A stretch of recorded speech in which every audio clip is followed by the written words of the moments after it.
கவினை வந்து எப்படி நான் பார்த்தேன், இன்றைக்கி எப்படி பார்க்குறேன்றதெல்லாம் ரொம்ப சந்தோஷமாக இருக்குது.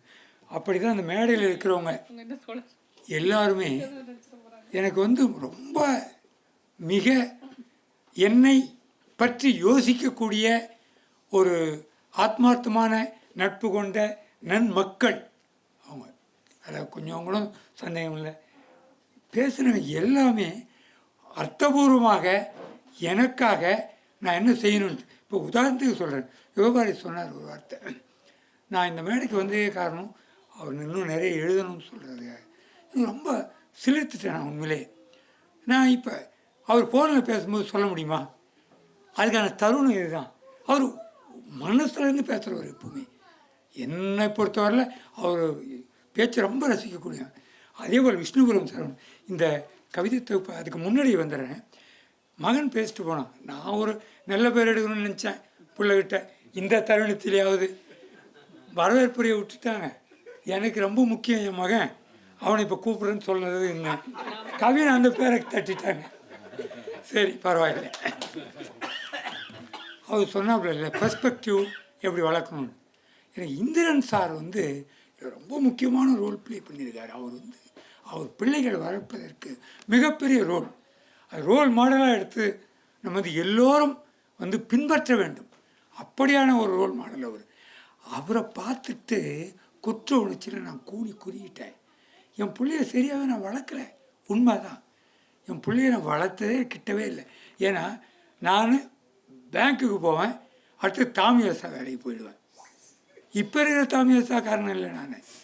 அப்போ படுபயங்கரம், அது வந்து வேறு லெவல்.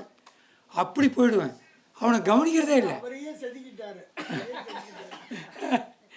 எது வந்து ஏமாவதிக்கு தான் அந்த பெருமை. அவளை வளர்த்த முழு பெருமை ஏமாவதியை தான் சாரும்.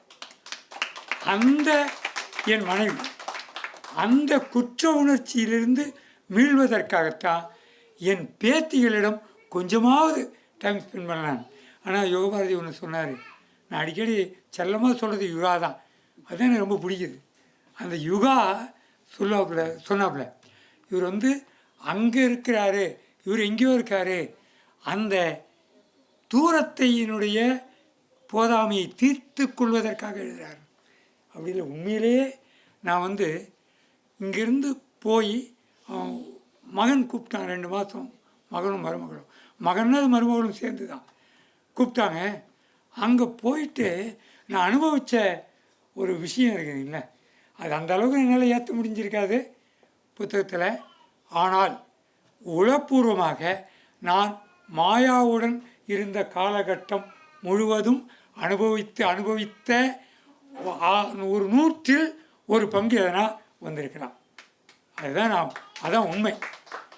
யுகாவுக்கு அவர் சொன்னது வேற ஒரு காரணம், ஆனால் உண்மையான காரணம் யுகாவுக்கு சொல்லுகிறேன்.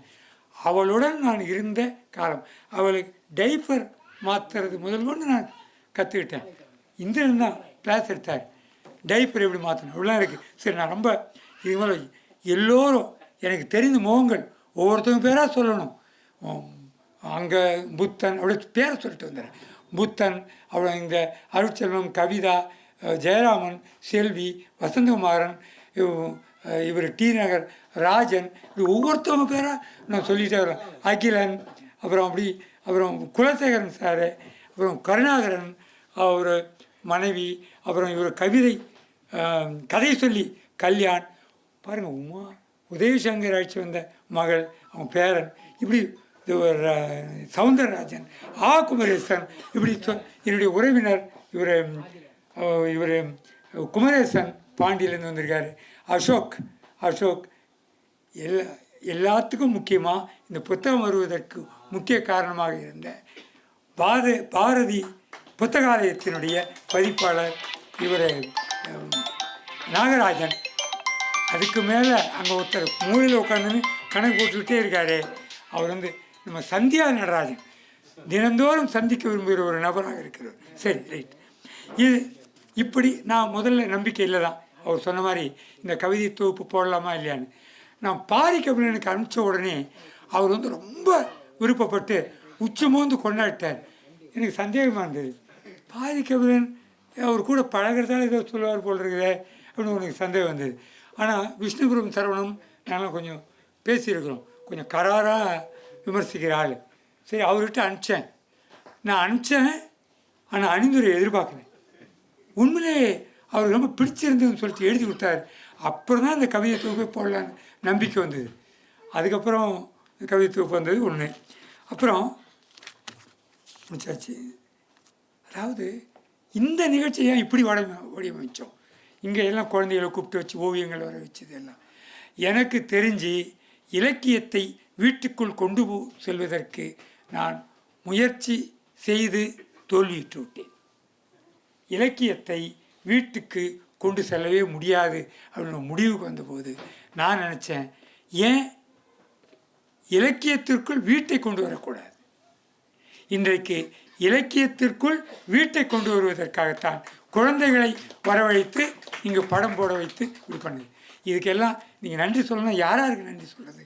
முதல்ல சமூகம் தெரிவித்த நாகராஜன் அவர்களுக்கா, இந்த ஓவிய முகாமை மிகச்சிறப்பாக வடிவமைத்து எல்லா பொறுப்பையும் ஏற்றுக்கொண்ட ஓவியர் கார்த்திகேயனுக்கா, ஓவியர் சரவணனுக்கா, எல்லாரும் இங்கு வருகை தந்த இந்த மாபெரும் ஆளுமைகள், அவங்க மாபெரும் ஆளுமைகள்.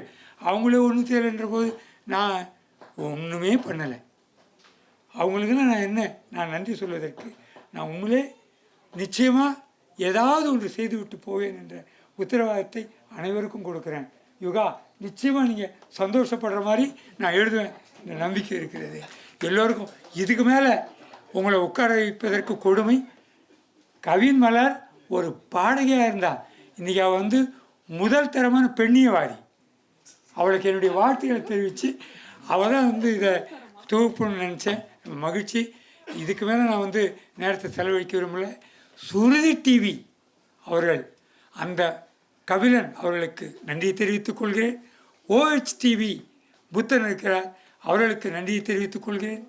அது மாத்திரமில்லாமல் பாரதி டிவி அதற்கும் நன்றியை தெரிவித்துக் கொண்டு அனைவருக்கும் இவ்வளவு நேரம் பொறுமையாக இருந்து இவ்வளவு நேரம் இருந்த உங்கள் அனைவருக்கும் என் இதயத்தை காணிக்கையாக்கி நன்றியை தெரிவித்துக் கொள்கிறேன்.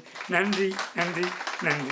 இந்த வீடியோ உங்களுக்கு பிடிச்சிருந்தா லைக் பண்ணுங்க, ஷேர் பண்ணுங்க, கமெண்ட் பண்ணுங்க.